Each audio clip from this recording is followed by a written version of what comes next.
Mangalagiri malaria sub unit ఆధ్వర్యంలో వర్షాకాలంలో దోమలు అభివృద్ధి చెందు ప్రదేశాలు వాటి నిర్మూలించు విధానం తద్వారా దోమల ద్వారా వచ్చే వ్యాధుల నుండి కాపాడే విధానంపై ప్రజలకు అవగాహన కల్పించేందుకు మలేరియా నివారణ మాసోత్సవం నిర్వహిస్తారు. ప్రతి సంవత్సరం వర్షాలు కురవబోయే ముందు జూన్ 1వ తారీఖు నుండి 30వ తారీఖు వరకు నెల రోజులు మలేరియా నివారణ ఉత్సవాలు నిర్వహిస్తారు. ప్రజారోగ్యం కాపాడటంలో భాగంగా సోమవారం మంగళగిరి ప్రభుత్వ ఆసుపత్రి వద్ద నుంచి నిర్మల ఫార్మసీ కళాశాల ఎన్ఎస్ఎస్ విద్యార్థులతో కలిసి ర్యాలీ నిర్వహించారు.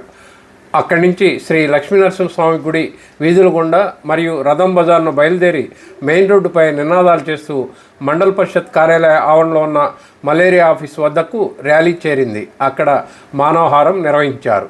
ఈ కార్యక్రమంలో జిల్లా మలేరియా అధికారి టీఎంకే సుబ్బరామాయణం, సహాయ మలేరియా అధికారి రాజు నాయక్, ప్రభుత్వ ఆసుపత్రి వైద్యాధికారి doctor Sneharaju, doctor Geetha Padmaja, malaria అధికారి ఏ శ్రీమన్నారాయణ, సుధీర్, సూపర్వైజర్లు Sagar, Saidulu, Nirmala pharmacy college NSS programme officer Rekha Naresh Babu తదితరులు పాల్గొన్నారు.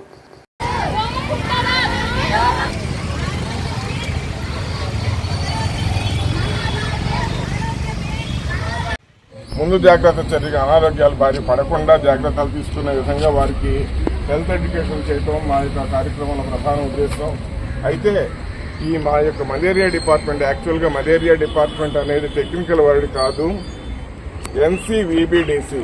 ఇది మనకి స్వాతంత్రం రావడానికి ముందే 1942-44 ఆ సంవత్సరాల్లోనే మలేరియా మాల్ ఎయిర్ అంటే చెడు గాలి అనే ద్వారా జ్వరాల బారిన పడి చాలా ఆరోగ్యాన్ని, పనిదినాలని, ఆర్థికంగా, శారీరకంగా నష్టపోయినటువంటి పరిస్థితుల్లో సమాజాన్ని, ప్రజల్ని అనారోగ్యాల బారి నుండి కాపాడటం కోసం ఆనాటి ఆంగ్ల ప్రభుత్వం వారే చాలా ప్రోగ్రామ్స్ జాతీయ స్థాయిలో తీసుకొచ్చి అమలు చేశారు. వాటిని మనం విజయవంతంగా కంటిన్యూ చేస్తున్నాము.